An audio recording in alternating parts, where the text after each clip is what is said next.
Clinical psychology की एक branch है। ये मेंटल हेल्थ कंडीशंस को समझने और ट्रीट करने पर फोकस करती है। ये कंडीशंस एंजाइटी और डिप्रेशन से लेकर और भी सीरियस डिसऑर्डर्स तक हो सकती हैं। क्लिनिकल साइकोलॉजिस्ट्स इन कंडीशंस को असेस, डायग्नोज और ट्रीट करने के लिए ट्रेंड होते हैं। ये कई तरह की एविडेंस बेस्ड थेरेपीज यूज करते हैं। इनका गोल लोगों की सफरिंग कम करना और उनकी लाइव्स इंप्रूव करना होता है। क्लिनिकल साइकोलॉजिस्ट्स कई जगहों पर काम करते हैं, जैसे हॉस्पिटल्स, क्लिनिक्स और private practice. Health care system में इनका बहुत इंपॉर्टेंट रोल होता है। ये मेंटल हेल्थ चैलेंजेस से जूझ रहे लोगों को सपोर्ट और गाइडेंस देते हैं। जैसे जैसे मेंटल हेल्थ अवेयरनेस बढ़ रही है, क्वालिफाइड क्लिनिकल साइकोलॉजिस्ट्स की डिमांड भी बढ़ रही है।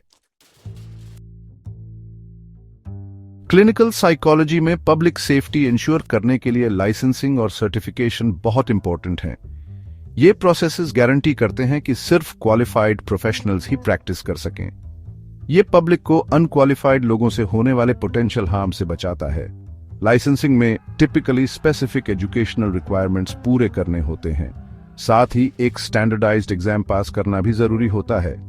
सर्टिफिकेशन, जो अक्सर प्रोफेशनल ऑर्गेनाइजेशंस ऑफर करती हैं, स्पेशलाइज्ड एरियाज में एडवांस्ड प्रोफिशिएंसी दिखाता है।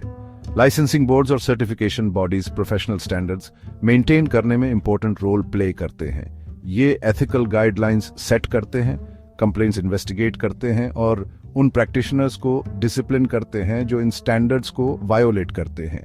अकाउंटेबिलिटी का ये सिस्टम प्रोफेशन में पब्लिक ट्रस्ट मेंटेन करने के लिए एसेंशियल है। ये भी इंश्योर करता है कि क्लाइंट्स को सेफ और इफेक्टिव ट्रीटमेंट मिले। एथिकल गाइडलाइंस क्लिनिकल साइकोलॉजी में एथिकल डिसीजन मेकिंग के लिए एक फ्रेमवर्क प्रोवाइड करती है। ये गाइडलाइंस कई इश्यूज एड्रेस करती हैं। इनमें कॉन्फिडेंशियलिटी, इन्फॉर्म्ड कंसेंट और ड्यूअल रिलेशनशिप्स शामिल हैं। ये एक कंपस की तरह काम करती है।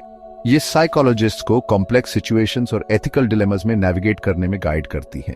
क्लाइंट्स को प्रोटेक्ट करने, प्रोफेशनल इंटेग्रिटी मेंटेन करने और फील्ड की रेप्यूटेशन अपहोल्ड करने के लिए इन गाइडलाइंस को फॉलो करना एसेंशियल है। सबसे फंडामेंटल एथिकल प्रिंसिपल्स में से एक है बेनिफिसेंस। इसका मतलब है क्लाइंट के बेस्ट इंटरेस्ट में काम करना। एक और इंपॉर्टेंट प्रिंसिपल है नॉन मैलेफिसेंस, जो क्लाइंट को हार्म से बचाने पर जोर देता है। जस्टिस, फिडेलिटी और ऑटोनॉमी दूसरे इंपॉर्टेंट एथिकल प्रिंसिपल्स हैं जो क्लिनिकल प्रैक्टिस को गाइड करते हैं। क्लिनिकल साइकोलॉजी में कल्चरल सेंसिटिविटी बहुत जरूरी है। थेरेपिस्ट्स को अपने कल्चरल बायसेस के बारे में अवेयर होना चाहिए। उन्हें अपने क्लाइंट्स के कल्चरल बैकग्राउंड्स के बारे में भी नॉलेज होना चाहिए। कल्चर बिलीव्स, वैल्यूज और बिहेवियर्स को शेप करता है। ये इन्फ्लुएंस करता है कि लोग साइकोलॉजिकल डिस्ट्रेस को कैसे एक्सपीरियंस और एक्सप्रेस करते हैं। कल्चरल फैक्टर्स को इग्नोर करने से मिसअंडरस्टैंडिंग्स, मिसडायग्नोसिस और इनइफेक्टिव ट्रीटमेंट हो सकता है। थेरेपिस्ट को कल्चरली सेफ और वेलकमिंग थेरेप्यूटिक एनवायरनमेंट क्रिएट करने की कोशिश करनी चाहिए। इसमें कल्चरली अप्रोप्रिएट लैंग्वेज यूज करना, कल्चरल नॉर्म्स का रिस्पेक्ट करना और क्लाइंट के कल्चरल कॉन्टेक्स्ट को समझने में जेन्युइन इंटरेस्ट दिखाना शामिल है। कल्चरल डाइवर्सिटी को एम्ब्रेस करके और कल्चरल ह्यूमिलिटी प्रैक्टिस करके थेरेपिस्ट्स ज्यादा इफेक्टिव और equitable mental health care provide कर सकते हैं। कॉन्फिडेंशियलिटी ट्रस्ट की नींव। कॉन्फिडेंशियलिटी थेरेप्यूटिक रिलेशनशिप की एक कॉर्नरस्टोन है। क्लाइंट्स को सेफ और सिक्योर फील करने की जरूरत होती है। उन्हें ट्रस्ट होना चाहिए कि उनका थेरेपिस्ट उनकी पर्सनल इंफॉर्मेशन उनके कंसेंट के बिना डिस्क्लोज नहीं करेगा। क्लाइंट्स को अपने डीपेस्ट थॉट्स और फीलिंग्स शेयर करने में कंफर्टेबल फील करने के लिए ये ट्रस्ट एसेंशियल है। कॉन्फिडेंशियलिटी एब्सोल्यूट नहीं होती। लीगल और एथिकल एक्सेप्शंस होते हैं, जैसे जब खुद को या दूसरों को हार्म का रिस्क हो। थेरेपिस्ट का लीगल और एथिकल ऑब्लिगेशन होता है कि वो क्लाइंट्स को कॉन्फिडेंशियलिटी की लिमिट्स के बारे में इन्फॉर्म करें। उन्हें ये लिमिट्स क्लियरली और थरोली एक्सप्लेन करने चाहिए। क्लाइंट्स के लिए इन एक्सेप्शंस को समझना इंपॉर्टेंट है। ये नॉलेज ट्रस्ट बिल्ड करने में हेल्प करता है और इंश्योर करता है कि क्लाइंट्स थेरेपी में क्या शेयर करते हैं, इसके बारे में इन्फॉर्म्ड डिसीजंस ले सकें। इन्फॉर्म्ड कंसेंट क्लाइंट ऑटोनॉमी का रिस्पेक्ट करना। इन्फॉर्म्ड कंसेंट एक एसेंशियल एथिकल और लीगल प्रिंसिपल है। ये क्लाइंट के राइट पर जोर देता है कि वो अपने ट्रीटमेंट के बारे में इन्फॉर्म्ड डिसीजंस ले सके। थेरेपिस्ट्स को क्लाइंट्स को थेरेपी के नेचर और गोल्स के बारे में क्लियर और कॉम्प्रिहेंसिव इंफॉर्मेशन देनी चाहिए। उन्हें ट्रीटमेंट के पोटेंशियल रिस्क्स और बेनिफिट्स के बारे में भी डिस्कस करना चाहिए। इसमें ऑल्टरनेटिव ट्रीटमेंट ऑप्शंस भी शामिल हैं।